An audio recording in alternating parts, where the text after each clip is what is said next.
गर्मा गर्म पकोड़ों के बगैर अफ्तारी अधूरी समझी जाती है, लेकिन जायद मुनाफाखोरों की वजह से पकोड़े खाना भी मुश्किल हो गया। रमजानुल मुबारक में बेसन की कीमत में मनमाना इजाफा जो कर दिया। हुकूमती प्राइस लिस्ट में बेसन की फी किलो कीमत 111 रुपए है, जबकि बाजार में 130 से 160 रुपए किलो फरोख्त हो रहा है। बच्चों को बेसन के बगैर, पकोड़े के बगैर पूरे साल इंतजार कराया जाता है रमजानों का, कि जो हम पूरे साल नहीं खाते हम रमजानों में खा सकें, मगर जब इतनी कीमतें होती है तो हम लोग परेशान हो जाते हैं। बंदा जो है ना ये बेसन लेके जो है ना पकोड़े भी नहीं बना सकता है, चने लेके चाट भी नहीं बना सकता है, इतनी महंगाई हो गई है। गरीब आदमी करेगा तो क्या करेगा। दुकानदार कहते हैं सरकारी नर्ख पर चीजें फरोख्त करेंगे तो फायदा नहीं होगा। 112 रुपए किलो चने की दाल है और इसकी पिसाई जा रही है 6 रुपए किलो, उसमें घाटी आती है 1 किलो की 115-18 तो हमें पड़ता है। लाना, पीसना, हर चीज़ करना, प्रॉफिट तो निकालेंगे। वो रेट तो नहीं बैठे, कमाने बैठे हैं,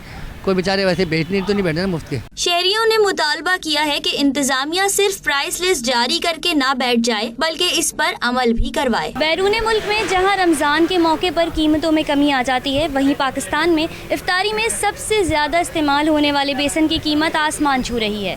कैमरामैन इस्माइल अख्तर के साथ रिमसा मुबीन, 92 न्यूज़, कराची।